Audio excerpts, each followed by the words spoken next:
A esquerda está morta?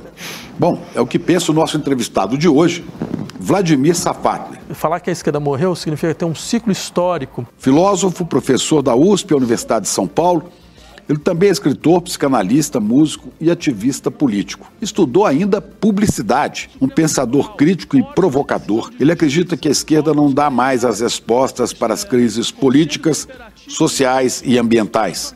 E alerta que no Brasil e no mundo, quem pauta hoje o debate público é a extrema-direita. Por que nós não podemos discutir isto aqui no Brasil agora? O filósofo pensa a realidade brasileira com um olhar internacional.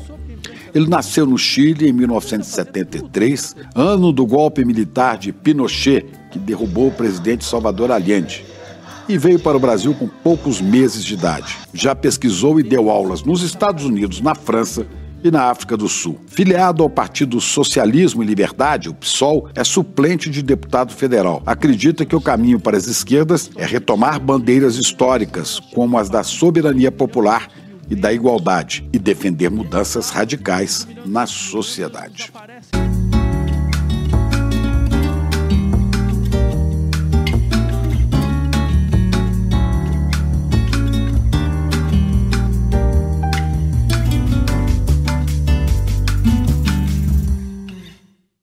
Professor Safatli, é um prazer te receber aqui no ICL. O prazer é meu, imagina. A gente conversar sobre as coisas que estão acontecendo por aí e um pouco sobre a sua história. Claro, claro. Você é chileno ou brasileiro, afinal? Eu sou os dois, né? Você nasceu no Chile. No Chile, mas sou criado no Brasil, né? Mas, na verdade, meus pais não são chilenos. A gente nasceu por causa do golpe militar, né? A gente estava fugindo do golpe. O que seu pai fazia, que ele estava fugindo do golpe? Meu pai fez parte da luta armada, né? Fez parte da ALN, do Carlos Marighella, né? Aí quando a ALN ela é desmantelada, ele é preso e ele consegue depois, numa negociação, sair, mas aí ele tinha que sair do Brasil. Mas ele ficou preso muito tempo, não? Não, foi rápido, foi 1 semana, 2 semanas, uma coisa assim. E aí foi para o Chile? Aí foi para o Chile, diretamente para o Chile. É. E a sua mãe chegou a ser presa, não, né? Não. Minha mãe não tinha envolvimento na época, né? E o Chile tinha tinha coisa da tentativa de construção do socialismo democrático, era a experiência do Allende, tinha muitos brasileiros lá. Tinha lá, o Zé Serra estava lá. O Serra estava lá dando aula, tem todo um grupo que foi para lá, muito na esperança de que aquele modelo pudesse realmente ser um modelo alternativo, né, para a história da esquerda latino-americana. E foi assim que ele foi lá, foi estudar também, né? Ele fez escola latina, até o golpe. Aí no golpe a gente foi embora. Quer dizer que você é Você é filho de um sonhador. Porque o seu pai, quando entrou para a luta armada, certamente sonhava com uma mudança radical, com uma revolução no Brasil, né? Ele está inclusive escrevendo um livro agora sobre isso, né? Essa coisa meio no final da vida, que você faz um balanço, ele está fazendo um pouco isso. Depois ele vai para o Chile, para dar também continuidade ao sonho, que era o sonho do socialismo democrático de Allende. Então, é verdade. Não, todos os brasileiros lá estavam lá meio querendo ajudar o processo, né? Querendo somar o processo. Tinham, não só brasileiros, tinham vários latino-americanos. Era uma experiência muito esperada, né? Que era a experiência de um socialismo democrático, no sentido de que ele, ao mesmo tempo, não era um governo, digamos assim, populismo de esquerda, não era um governo reformista no sentido clássico. Imagina, não tem governo reformista que nacionaliza o sistema bancário. Então, vai começar por aí. Nacionaliza o sistema bancário, nacionaliza o setor principal da economia nacional. Quer dizer, cria 64 cordões industriais, que eram fábricas geridas pelos próprios trabalhadores. Era mesmo a ideia de um marxismo gradual. Era muito interessante a dinâmica, mas que preservaria certas estruturas da democracia liberal.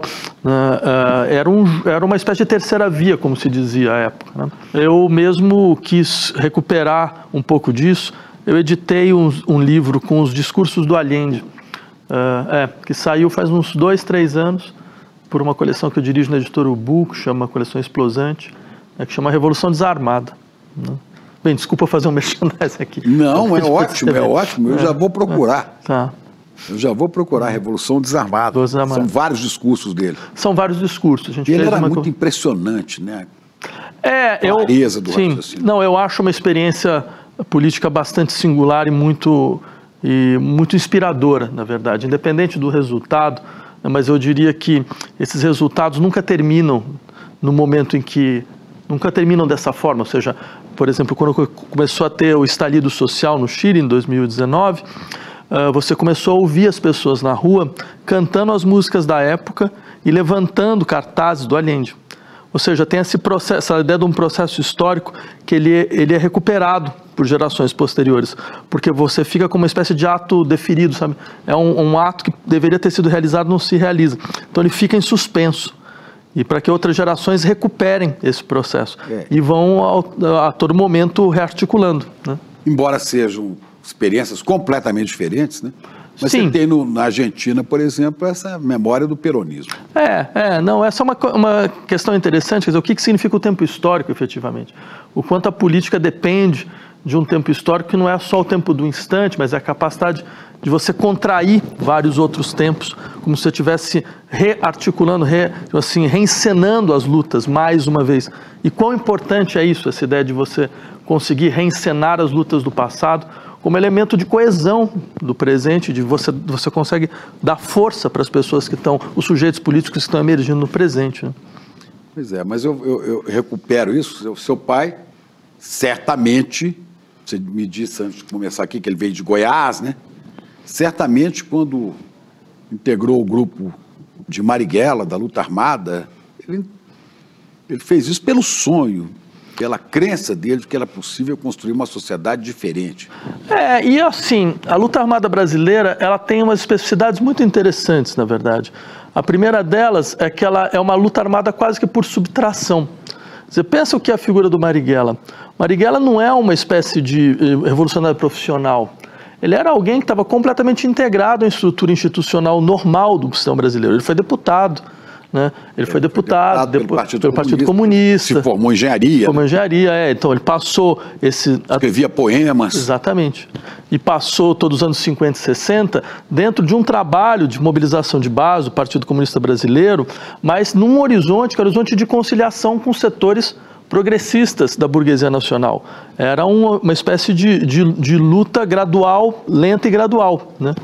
E é com a ditadura militar que ele entende, não, de fato, essa aposta da conciliação tinha dado errado, a gente não estava preparado nem para um golpe militar, não tem como fazer isso. Então, ele propõe uma luta armada, que é uma luta armada que, na verdade, continua a ideia de que você tem que fazer uma associação com a burguesia nacional progressista, mas agora sem o reboquismo da classe trabalhadora ficar atrás. Ele queria botar a classe trabalhadora na frente, né? Para que essa aliança ela pudesse ser determinada pela figura, pelo agente mais forte, né? E quem tinha esse sonho, quem perseguia esse sonho e levava a sério isso, acabou não tendo outra saída, a maioria deles, a não ser apoiar ou ir fisicamente para a luta armada, né?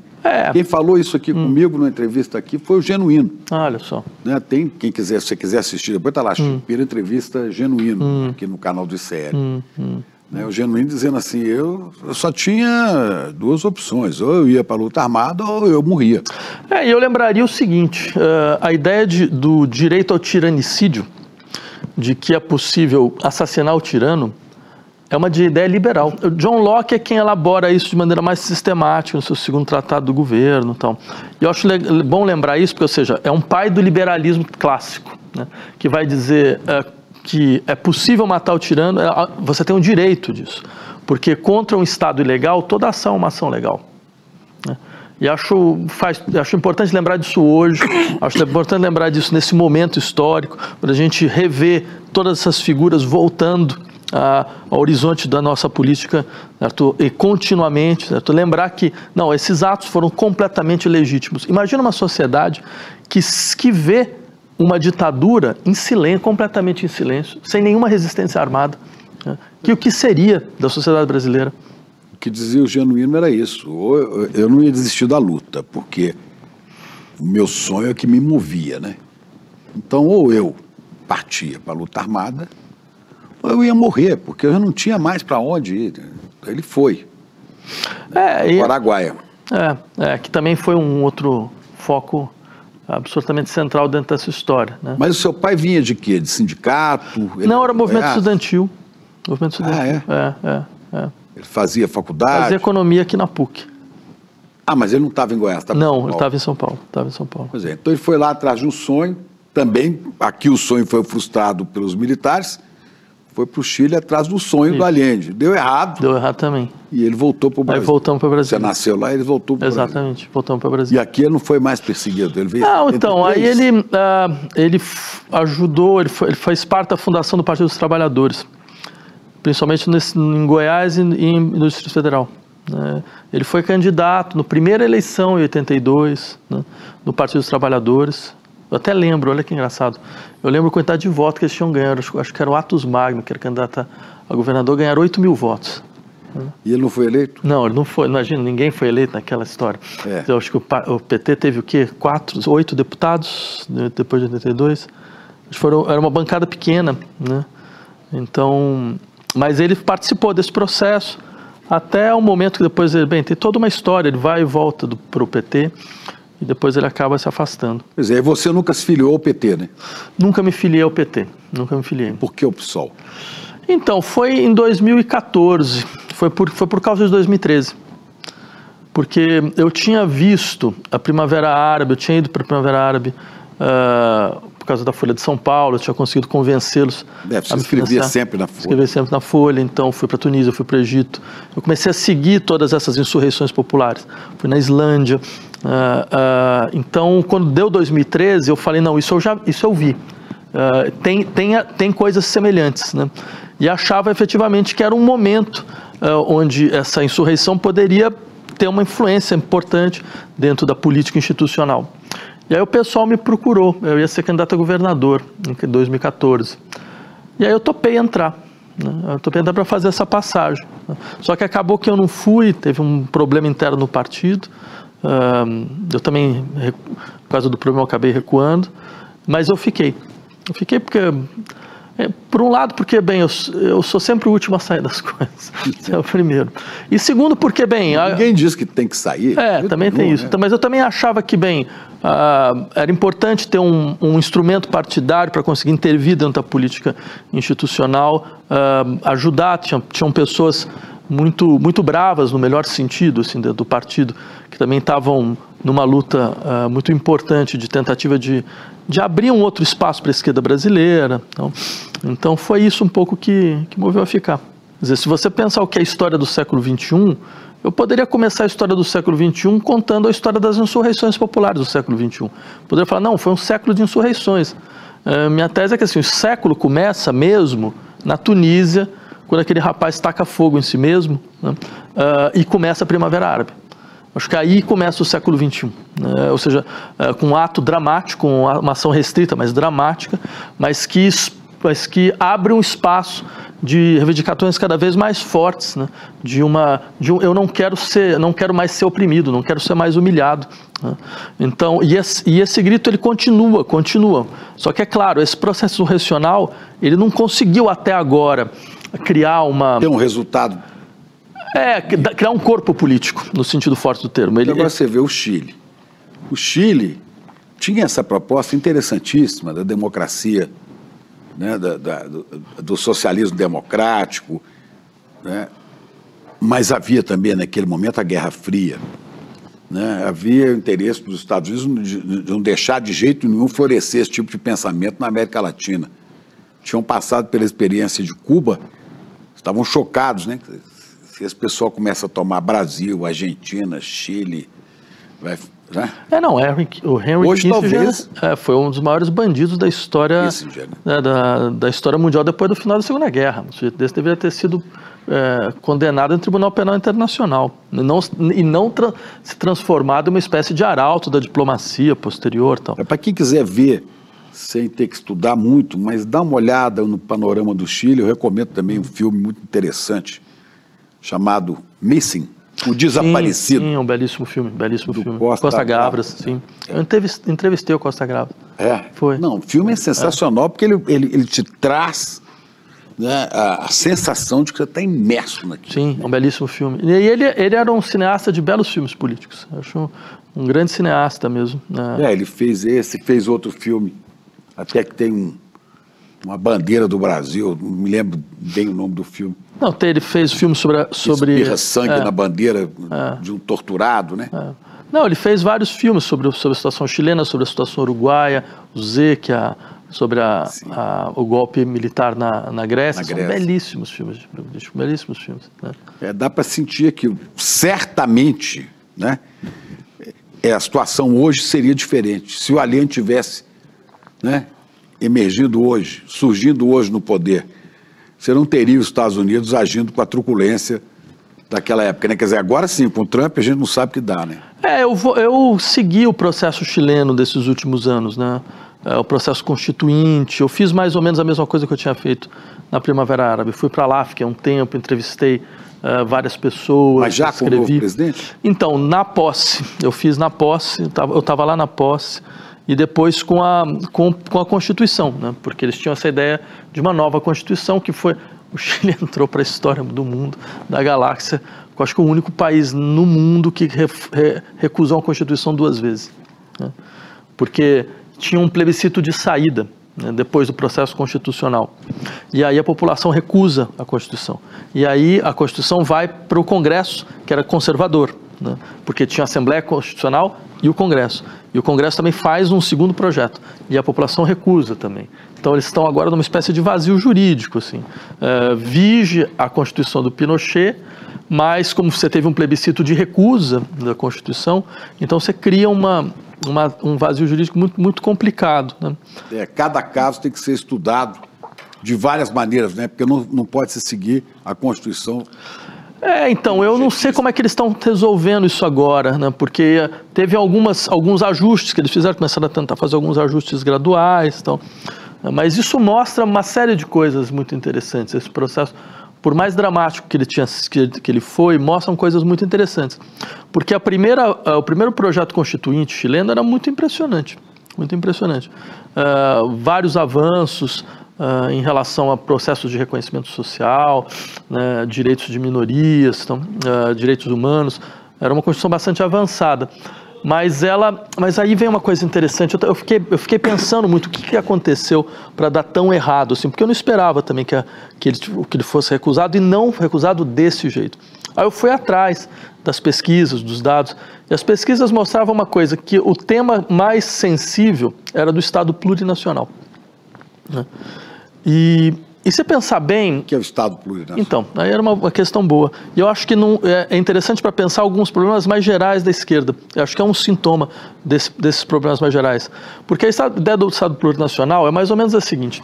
Bem, as formas sociais todas são capazes de produzir instituições, experiências de liberdade e de justiça. Né? Então não faz sentido, em países como o nosso, da América Latina, você impor uma forma ligada ao Estado-nação de modelo europeu, certo? Como se fosse a única garantia de que é possível à sociedade realizar a experiência de justiça e de liberdade, apagando toda a pluralidade institucional que foi produzida por povos originários, certo? Que estavam aqui, certo? E que foram colocados como se eles fossem arcaicos, atrasados, incapazes, a expressão máxima de ausência de liberdade. Então, para que a liberdade se realize, é necessário que essa história seja suspensa. E uma maneira de suspendê-la é reconhecer que um território pode ter múltiplas temporalidades históricas. E essas múltiplas temporalidades históricas, elas podem produzir múltiplas formas institucionais. E um Estado precisa saber lidar com essa multiplicidade. A ideia é fantástica, a ideia é muito interessante. Ela foi colocada em operação na Bolívia, inicialmente. Né? E o Chile tentou fazer isso. Mas não deu muito certo na Bolívia, né? Então, eu não diria que não deu certo. Eu diria que você tem um processo no interior da Bolívia. Agora, essa ideia da plurinacionalidade, ela é uma ideia que vai se enraizando. Né? E ela, eu acho que ela deve ser pensada em países como o Brasil também, sobre vários aspectos, porque é uma maneira de você entender, não é possível que a nossa consolidação institucional de uma democracia, certo, seja completamente vinculada ao apagamento contínuo e constante do tipo de violência institucional que a gente produziu. apagar instituições que também conseguiriam produzir justiça. Mas você está falando só em relação aos povos originários?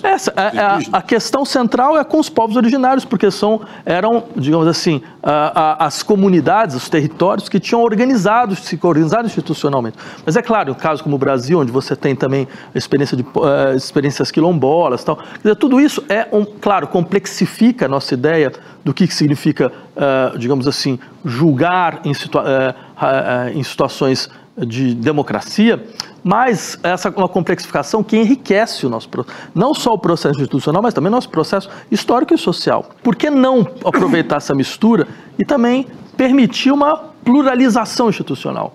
Né? Essa que eu não entendo bem, como é que é uma né? Significa que você vai reconhecer que, bem, tem territórios que têm instituições, estão dentro do Estado, dentro de um Estado. Mas qual vai ser, por exemplo, o arcabouço jurídico disso? Então, essa é uma questão interessante, porque você tem que ter uma lei que é válida no território nacional. Ou você pode ter duas, pode ter três. Desde que elas não entrem em contradição. Né? Há um arranjo institucional. Mas a Constituição deixa de ser a Constituição a Constituição reconhece essas outras matrizes legais. Quer dizer, seria como, por exemplo, você tem nos Estados Unidos os estados com uma autonomia legal? Seria como você tem nos Estados Unidos os silks, com uma autonomia de julgamento, que você reconhece a capacidade que eles têm de julgar e produzir uma situação de justiça. Seria interessante pensar, não, mas a gente precisa de um sistema de garantias, porque as pessoas vão ter de que não, a gente não está balcanizando o Estado, a gente não está balcanizando o território, a gente não está dividindo o território, você não pode mais entrar porque aqui é comunidade Mapuche, todo esse tipo de coisa. Não, a gente está complexificando a experiência. Né? Então, ao invés de levar isso em conta e falar, então essa é uma questão sensível, a gente vai suspender por enquanto, ou vamos criar um laboratório, vamos fazer num estado, vamos fazer numa região para todo mundo ver como funciona, certo? Não, você vai querer impor, você vai querer falar, não, é óbvio, vamos passar. E deu tudo errado. Então, acho que tem uma questão interessante.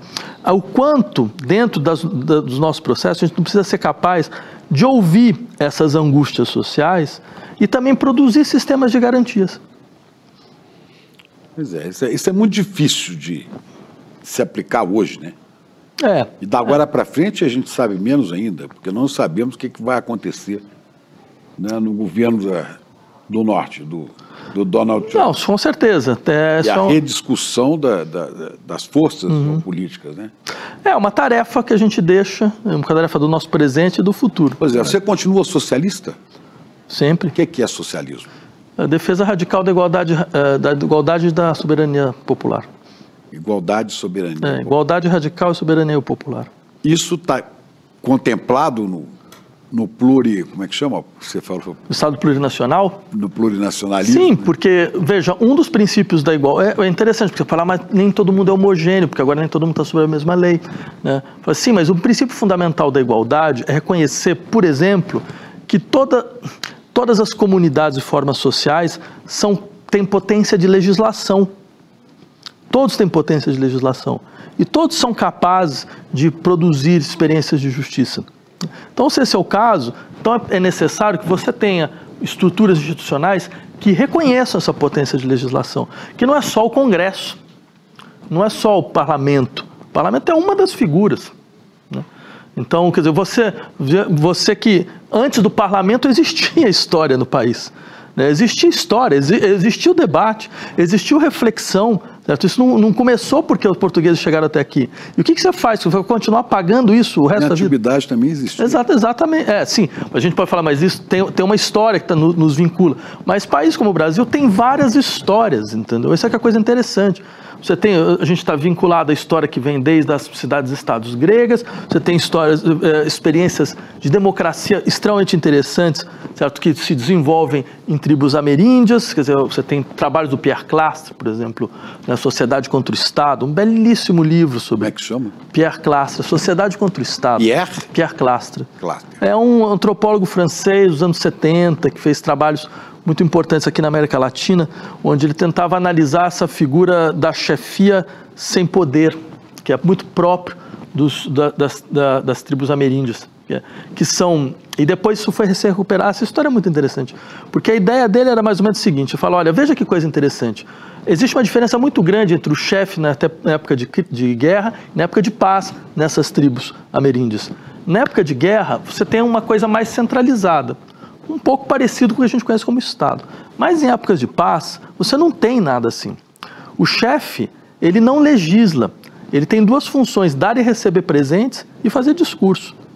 Ele só vai conseguir fazer com que as pessoas aceitem se elas forem convencidas da necessidade de fazer o que ele quer. Eu diria o seguinte, eu acho assim, nenhuma experiência política efetiva não foi feita por pessoas que em algum momento falaram, não, mas esse mundo não é o nosso. A gente não é desse mundo. Não é à toa que os primeiros processos revolucionários foram feitos por pessoas dentro de processos religiosos. Na verdade, o que a política faz, ela rouba da teologia uma força de transformação. A teologia não é só uma força de estabilização, ela também tem uma força de transformação. O que a política faz é roubar, é um pouco como Prometeu, sabe? Ela rouba o fogo e dá o fogo para os humanos. Né? Então não é nem possível pensar as duas separadas. Quando você fala da teologia, eu não estou falando do Deus, né? Mas você está falando da transcendência. Você acredita? Em quê? Você na transcendência, você acredita? Ou você não sei que fosse possível alguém ser materialista completo. Né? Você está perguntando se eu tenho religião? Você tem algum tipo de fé, você tem... Qual a sua relação com essa questão da transcendência, do mistério, do místico? É que eu gosto muito da contingência, eu amo muito a contingência para conseguir acreditar em algum tipo de providência divina. Né? Então, aí para mim fica meio interditado esse processo. Mas eu tenho fé na contingência, né? Digamos assim. Então, e assim, minha mãe, por exemplo, ela é evangélica, ela é missionária evangélica, então tinha essa coisa meio estranha em casa, que era um pai comunista e uma mãe evangélica. Né? Mas, então, tenho muito interesse, respeito não só no sentido de, você aqui ou aqui, eu leio, eu me interesso mesmo. Mas se você pergunta em fórum pessoal, não, eu prefiro um mundo que é completamente contingente. Eu acho mais bonito. Pois é. Mas você, retomando aquela ideia, né, você como socialista, como mudança, a gente falou do Chile, onde eu penso naquele momento não havia mesmo como avançar a proposta do Allende, porque ela feria interesses muito grandes dos Estados Unidos no meio de uma guerra fria. Sim, sim. Era um sonho impossível de ser realizado. Como todos, né? Hoje talvez fosse um pouco mais viável, né? Hoje, pelo menos que eu falo até agora, né? Não sabemos o que vai acontecer com o mundo nos próximos anos, não é? Agora, esse sonho continua sendo, o sonho do socialismo continua sendo perseguido em vários lugares do mundo, inclusive no Brasil. Os socialistas, como você, como eu, também sou socialista, né? Mas sempre há essa tentativa que o seu pai teve antes de aderir à luta armada, né? Essa tentativa, e que o Marighella tinha, de uma conciliação, isso através de uma negociação, que é a tentativa do presidente Lula, do governo Lula, de conciliação para avançar. Você acredita nisso? Então, Chico, se eu puder tentar sintetizar essa questão, eu diria mais ou menos o seguinte: o problema do governo Lula hoje é que o Lula não se deu conta de que o mundo que ele conheceu não existe mais. Aquele mundo acabou. Aquele mundo onde era possível você estabelecer... É nesse sentido que você fala que a esquerda morreu? Então, acho que a esquerda também não se deu conta muito, a esquerda institucional não se deu conta muito disso, e aqueles setores que se deram conta não conseguiram ter adesão de massa, não conseguiram ter dinâmica de massa, né? Então, esse é o nosso impasse atual. Né? Só que eu diria o seguinte, morrer... Mas não será porque essa esquerda também, no Brasil, nunca conseguiu, de fato, chegar às massas conhecidas? Não, eu acho que houve momentos onde você teve uma capilaridade maior do que agora. Bem, se a gente lembra, tinha greve geral nos anos 90, até a greve dos petroleiros, ou seja, a gente tinha capacidade de mobilização. Mas é fato que você tem um sistema de acirramento de crise, e isso foi deixando as coisas efetivamente muito mais complicadas. E você também teve uma ilusão de que era possível, conseguir garantir um processo de reforma gradual, lenta e segura, né? O meu colega André Singer nomeou isso muito bem, que era a ideia do lulismo. Você fala do gradual, lento e seguro, eu me lembro do Geisel. Então, mas isso não era Abertura lenta, gradual e segura. Quer dizer, essas mudanças têm que ser lentas, graduais e seguras, né? Mas eu fiz isso exatamente por causa disso, porque eu acho que a lógica era mais ou menos a mesma, e o resultado vai ser o mesmo. Nenhum dos dois, não teve nenhuma anistia de verdade, no sentido forte do termo, porque a anistia foi só... Mas, de certa maneira, houve um avanço naquilo ali, porque o Brasil saiu da ditadura dos militares.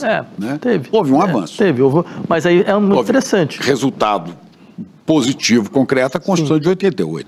Então, aí tem toda uma questão interessante, porque também é importante se colocar a questão, mas o que restou da ditadura? Porque o Brasil foi um país que conseguiu preservar núcleos da ditadura que nenhum outro preservou. Então, você falou da própria Constituição de 88. Se você pega os parágrafos de segurança nacional da Constituição de 88, são cópia e cola da Constituição de 67. Certo? Você teve uma preservação do núcleo das Forças Armadas. O artigo 142. Entre outras coisas. Dúbio, né? Dúbio, que de uma certa maneira permite golpe de Estado, que ia ser utilizado aqui, aquele maluco, aquele Visgranda, quase utilizou a tese do poder moderador para poder dar suporte jurídico à tentativa real de golpe que aconteceu. Então, ou seja, você percebe, isso é o Brasil. O Brasil é o país que não conseguiu botar um torturador na cadeia. Né? E o resultado... Ainda bota nome de torturador? Em rua. Em rua, em praças. Praça e tudo. Né? O Brasil é o único país da América Latina, né? Tem um estudo de uma socióloga muito interessante, chamada Catherine Seekins, que vai insistir, o Brasil é o único... chama? Catherine Seekins. Então você fala devagar para as pessoas, eu e outras pessoas que estão nos vendo, Catherine, e aprender e procurar. Catarina em inglês. Catherine. S-I-K-K-I-N, eu acho. Onde ela vai insistir que o Brasil é o único país da América Latina onde os casos de tortura aumentaram em relação às torturas praticadas na ditadura militar. Ou seja, a polícia tortura mais hoje. Sim, porque naquela época, quando você se referia à tortura, você falava da tortura dos presos políticos, em geral brancos de nível superior, médio para superior. Embora a tortura aos presos comuns, aos pretos, aos pobres, ela sempre existiu no Brasil, desde sempre. Mas o fato é que você potencializa a tecnologia de tortura com a ditadura militar. Entendeu? Você potencializa a tecnologia de desaparecimento com a ditadura militar. E o que acontece? Essas pessoas que trabalharam na ditadura militar não foram afastadas. Continuaram nas polícias. Então, por isso que a gente tem essa polícia que é uma aberração, que é essa polícia militar brasileira. Né? Por quê? Porque ela é fruto direto desse processo que vem da ditadura militar. Ela foi educada ali dentro. Ela foi educada ali dentro. Entendeu? Não, você usa, basta começar a pensar, o que é uma polícia militar? São raríssimos os países que têm polícia militar como o Brasil. Quem tem polícia militar, normalmente tem polícia militar para policiamento de quartel de fronteira. Porque o militar, né, pressupõe o sujeito que luta contra o inimigo. Exatamente, você tem toda a razão. E o cara que luta contra o inimigo, ele tem que eliminar o inimigo, que é outro. Meu país vai ser invadido, eu mando os militares lá para pedir a invasão matando. Exato. Agora, uma polícia que vai atuar dentro da sociedade não pode ver o cidadão como inimigo. Como um exterior, entendeu? Como uma força externa. Você traduz muito bem. A mesma lógica que você usa quando você tem um inimigo externo, você está utilizando para dar conta de conflito social. Ou seja, então o que significa? O Estado vê setores da população como inimigo externo. É a lógica do amigo e do inimigo. E ele vai utilizar a mesma lógica. Ele vai utilizar extermínio, vai utilizar ameaça de todos os tipos, vai utilizar extorsão. Então, ou seja, se sente absolvido porque a lógica é dos quartéis. Exatamente. Eu não tinha que fazer isso. Se eu não fizer isso, como é que fica? Pois é. É bem interessante. Mas eu quero voltar nessa história do caminho para o socialismo. Né? O caminho para a sociedade soberana e igualitária, né, que é o caminho do socialismo. Você acha que o caminho está errado ir pela composição? Olha, eu diria duas coisas. A burguesia. A primeira coisa, assim, às vezes pode parecer que a gente está fazendo uma conversa completamente irreal, utópica, fantasiosa, né, porque afinal de contas, essas experiências de socialismo real deram errado. Tal. Mas eu queria lembrar o seguinte, quantos séculos foi necessário, por exemplo, para que a ideia do republicanismo se impusesse como uma ideia necessária para uma sociedade democrática? Certo? Quer dizer, foram séculos e séculos de experiências, de fracassos, até que num dado momento o republicanismo se impôs em larga medida, certo? Como um elemento fundamental da nossa expectativa de sociedade democrática. Bem, com o comunismo, qual é a experiência do comunismo que a gente tem de comunismo? Foi uma primeira experiência de 70 anos. É muito cedo ainda, eu diria, é muito cedo. Outros processos aí, quer dizer, vão ser retomados, certo? É importante que as experiências dos fracassos nos reorientem, retifiquem coisas. Então, eu diria, a gente está dentro desse processo. Mas agora não é fundamental, por exemplo, manter, para ficar mais claro, né? Manter essa composição com o centrão da vida para resistir ao fascismo? Bem, o centrão é uma parte do fascismo. Sim, mas... Eu não sei, como é que você percebe? A lógica, ela está totalmente de cabeça para baixo. Quer dizer, essas pessoas... Mas se você parte para uma ruptura e não tem força para confrontar, você é aniquilado. Primeiro, a gente não tem mais força, mesmo com esse sistema de conciliação.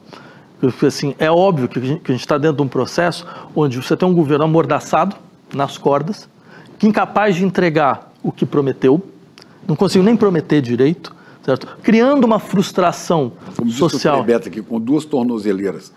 Uma tornozeleira da Faria Lima. Exatamente. E outra. Outra uma do mercado e outra do centrão. Sim, não, a imagem é muito boa, né? Isso vai criando uma frustração em camadas populares, que normalmente eram as camadas de base da esquerda brasileira, e fazendo com que, ao final desse processo, é como se tivessem colocado você numa armadilha. Você sai ao muito final menor. Desse processo, ela vota no Bolsonaro. Volta com muito mais força. O professor Gessé diz aqui sempre, escreveu um livro agora, O Pobre de Direita, né? Exatamente isso. Então, uma maneira de dizer, essa lógica, mas a gente precisa fazer isso para preservar, ela está toda errada. Não, a gente está fazendo isso e acelerando. A gente está acelerando o retorno da extrema-direita, né? Então, eu vejo o que aconteceu nos Estados Unidos, né? Como é que você imagina que seria possível, né, a radicalização desse processo? Olha, vamos pegar um exemplo. Com essas forças retrógradas e tal. Eu acho que primeiro é importante entender que esse horizonte de conciliação nacional, certo, que o Lula mobilizou durante muito tempo no seu primeiro e segundo mandato, acabou. O país não tem um pacto social. O país está dividido. E ele vai ficar dividido pelos próximos 30 anos. Entendeu? A gente tem que entender isso de uma vez por todas. Esta é a realidade desse país hoje. Lembra quando teve o impeachment da Dilma e você foi obrigado a colocar um muro no interior da esplanada dos ministérios para ter uma manifestação aqui de um lado, uma manifestação do outro? Essa é a imagem do Brasil. A figura da União Nacional na esplanada dos ministérios, no grande sonho de modernização social, estética, que Brasília representou, agora tem um muro no meio.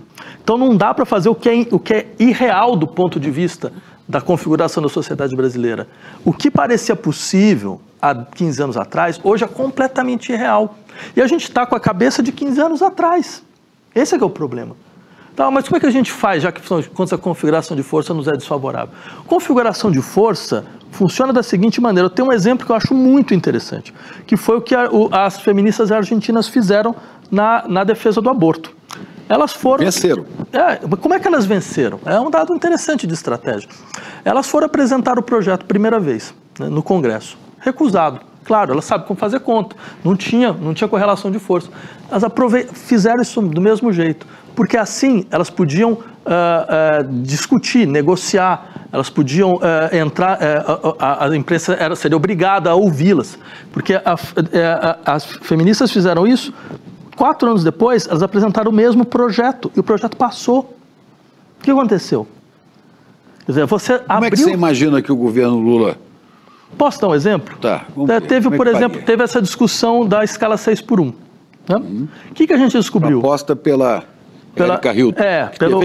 Por um vereador do PSOL, Rita Azevedo, depois no Brasília, e ela recuperou, exatamente. Vereador do Rio. Sim, mas também. Fizeram uma mobilização muito boa, muito boa. Primeira vez que a gente saiu das cordas desses últimos 2 anos. Descobrimos o quê? Descobrimos que o povo brasileiro entende o que é o capitalismo. Ele sabe, não, essa história de que não, se você trabalhar mais, você vai ganhar mais, isso não existe. Certo? Eles sabem que eles estão sendo explorados, eles não são idiotas, entendeu? Então o que acontece? Pela primeira vez você viu boa parte da população falando, não, é isso mesmo. Então o que você tem que fazer? Bem, você pega toda a tua força e encampa a ideia. mobiliza toda a força do governo, força da correlação que está no interior do governo e mobiliza. Mas o que aconteceu? Exatamente o contrário. Bem, o ministro do Trabalho fala, não, mas a gente tem que resolver essas negociações entre sindicato e empresário um por um. Ou seja, já dá um indício de que não, a gente está desconfortável com isso. O governo não mobiliza sua base para nada. Vão fazer mobilizações populares e totalmente esvaziadas. Quer dizer, é claro que e ele não pode fazer nada diferente. Por quê? Porque se ele fizer, ele vai romper com os atores que estão interessados na manutenção dessa escala, né? Estão interessados na desregulamentação completa total, que estão dentro do governo, né? Então, você percebe, nessa situação, você não tem, a gente só está esperando o fim. A gente está adiando o fim. Está adiando o fim. Uma hora ele chega. E o pior é que o fim chega. Assim, como se não bastasse a experiência norte-americana, mas você tinha números ótimos, você tinha números bons de desemprego, todo esse tipo de... A gente agora tem um número baixo de desemprego. Sim, mas você não percebe uma coisa muito interessante? Bem, isso mostra que esses números já não significam mais nada. Esses números não agregam popularidade ao presidente. Porque talvez, do ponto de vista concreto, as pessoas não estão tendo suas vidas modificadas por isso. Porque hoje é muito diferente, você tem um emprego, mas você continua endividado. Vamos ver o nível de endividamento das famílias. Você continua endividado, você precisa de 2 empregos para conseguir sobreviver, ainda sobrevive mal.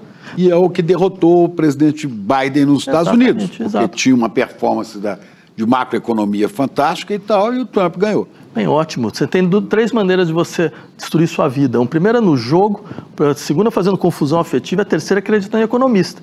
Certo? Porque, ou seja, você não está percebendo, você não tem nenhuma capacidade de perceber, mas concretamente a coisa não tá sendo vivenciada pela população. Assim, não porque a população é estúpida, porque ela não está entendendo os números econômicos, é porque esses números econômicos não estão representando bem-estar social. Só isso. Pois mas aí é o seguinte, os atores políticos das instituições também não...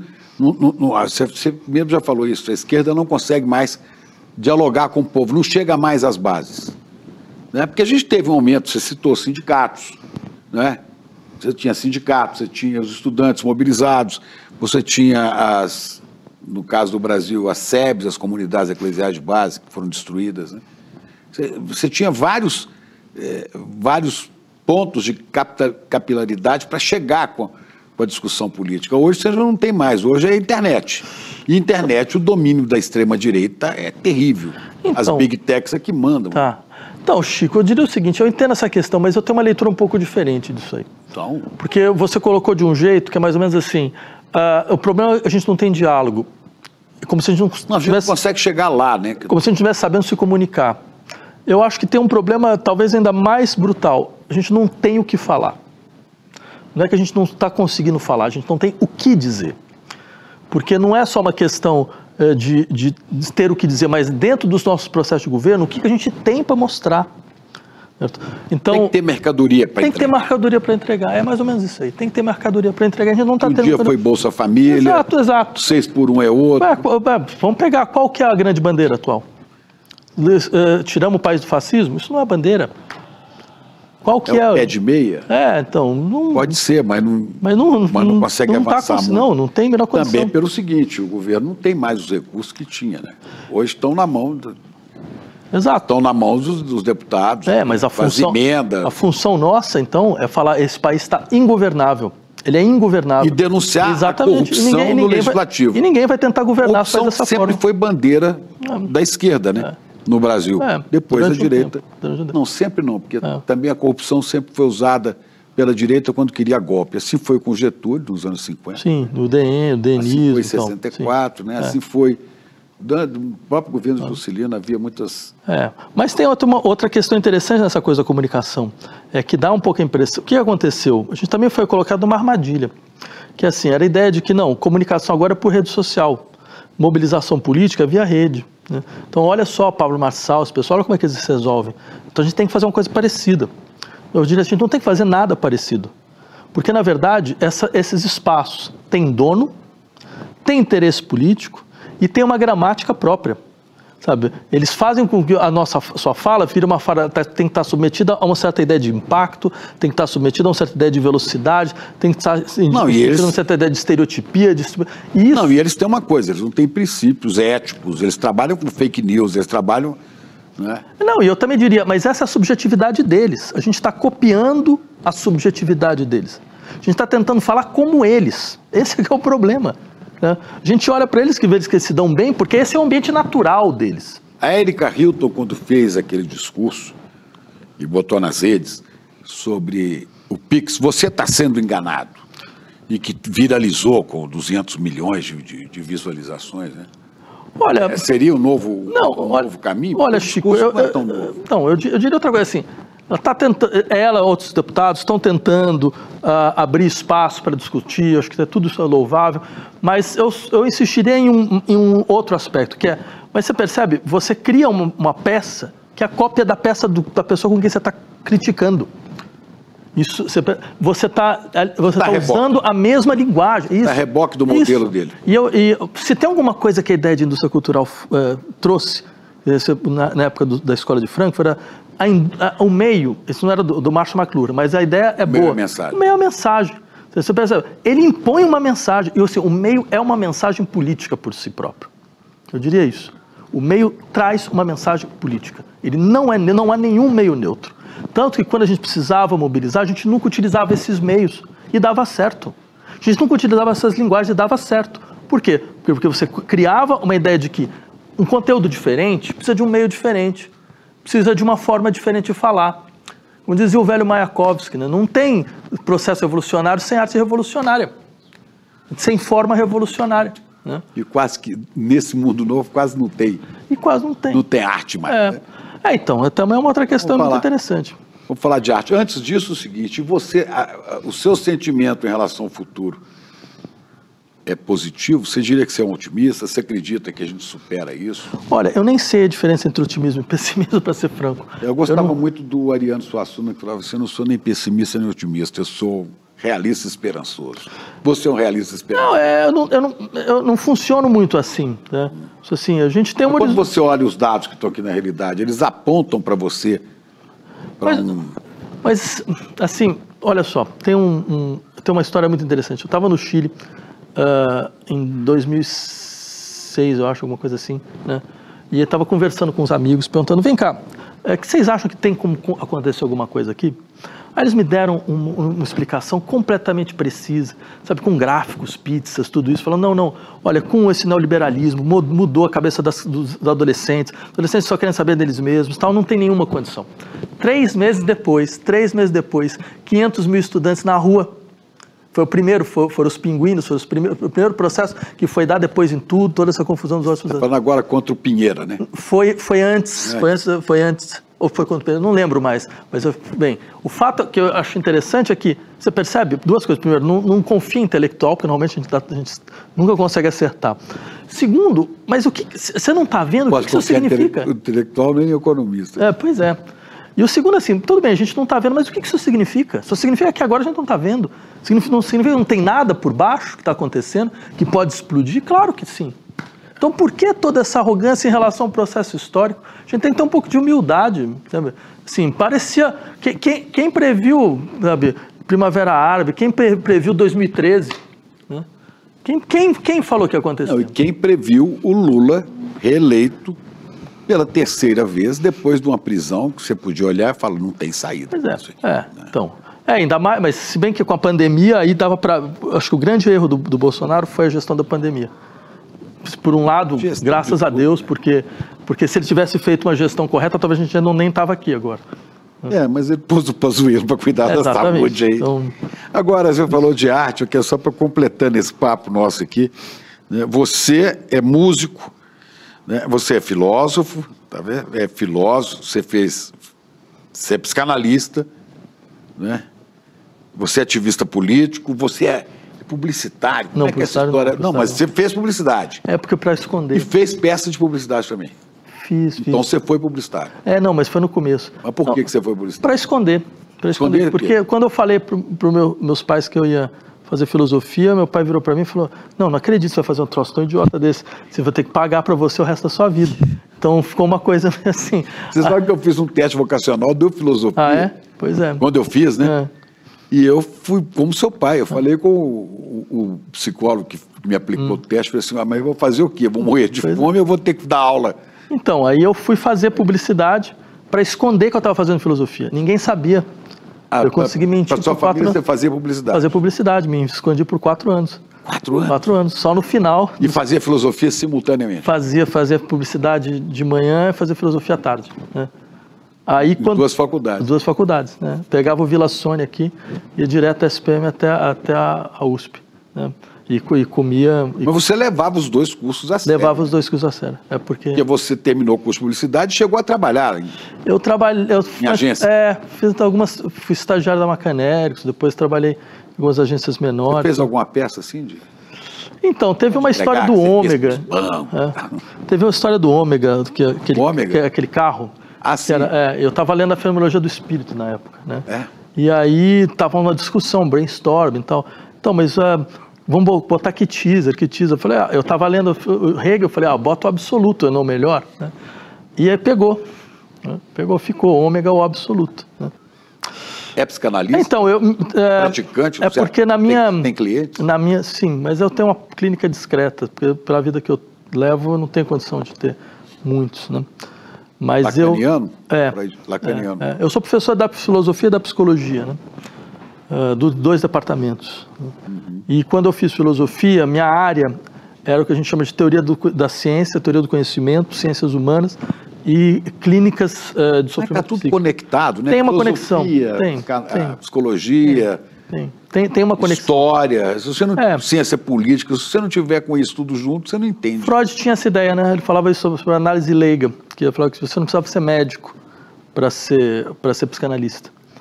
Porque ele também tinha essa compreensão de que se você não consegue ter uma leitura da cultura, é muito difícil você conseguir entender, afinal de contas, o sofrimento das pessoas quando elas tentam entrar nas sociedades, tentam entrar na família, tentam entrar no Estado, tentam desempenhar seus papéis supostos, desempenhar seus papéis de gênero. Você não tem os instrumentos para isso. Então ele tinha essa ideia de que você precisaria de um tipo de formação que articula muito profundamente com a formação dentro da área de humanas.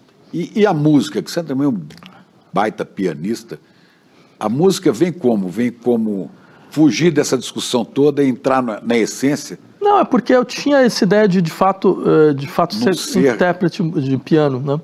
No começo era a minha ideia de infância, né? Só que aí eu fui chegando na hora de fazer as provas de aptidão e eu comecei a me interessar por várias outras coisas. E a música é um tipo de experiência muito ciumenta, né? Você não tem como ter 2, 3 vidas. Você precisa ter uma só. E isso eu não conseguia. Por isso eu tenho uma atividade, né? Eu já fiz músicas para peça de teatro. Pois é curioso que você fez música para peça de teatro do Mário Frias. Não, do Roberto Alvim. Do Roberto Alvim. Roberto Alvim. Aquele cara que leu Goebbels lá e... Foi. Você sabe qual Você era amigo dele? A gente era amigo. Ele é um cara preparado?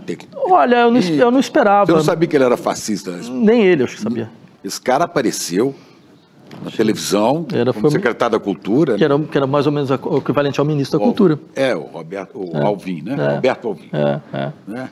Com a música, uma coisa wagneriana no fundo, que o Wagner era o compositor preferido do Hitler, né? E lendo um texto que tinha frase do Goebbels, né? Do ministro da propaganda do nazismo. Então as pessoas... Chegou a cair ali. Caiu lá porque aí Bolsonaro demitiu um cara... A Federação Israelita pressionou e ele caiu. Foi por isso que ele caiu, não foi por outra razão. Isso aqui é o mais louco, se não fosse isso... A Federação Israelita... Pressionou, ele caiu. A CONIB? Foi. A CONIB, porque agora não fala nada do massacre de Gaza, não fala nada contra o Netanyahu, limpeza étnica. Aqui não deve ter, né, para eles. Bem, tudo bem. Bom, mas de toda forma... Como é que você foi trabalhar Então...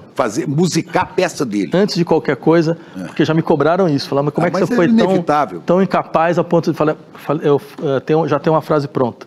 Falar, sim, mas o Chico Buarque também fez o mesmo erro. O Chico fez para quem? Sim, não, porque o Chico trabalhou com ele.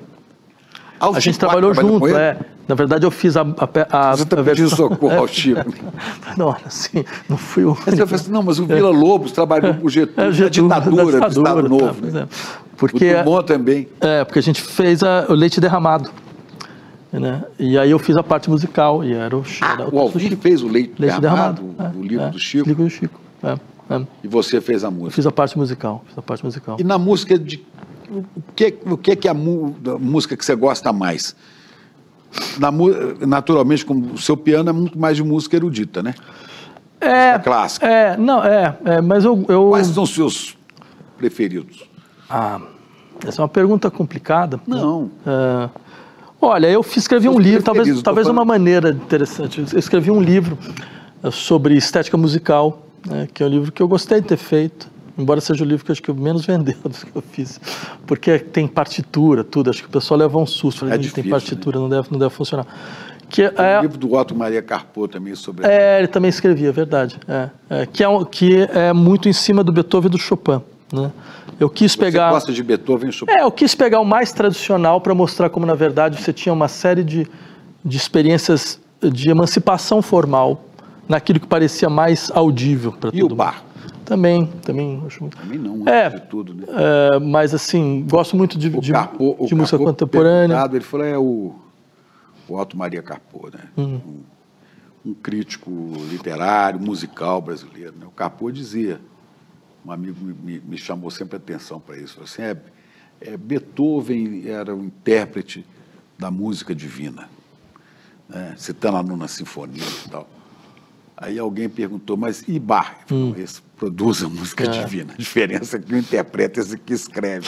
Não, são experiências musicais bastante impressionantes. Tem todo um vínculo com a época também, com o processo revolucionário da época. Então não é uma música da burguesia, por isso simplesmente, como muitas vezes se fala, né? Até porque ela é uma música que também explicita as contradições internas da sociedade burguesa. Isso é uma coisa muito interessante. Hoje você não tem uma música que conte o nosso tempo, né? Essa é uma boa questão. Essa é uma boa questão mesmo. Sabe o que acontece, na minha opinião? É porque hoje você já não tem mais a música para você ouvir. Você precisa de tempo.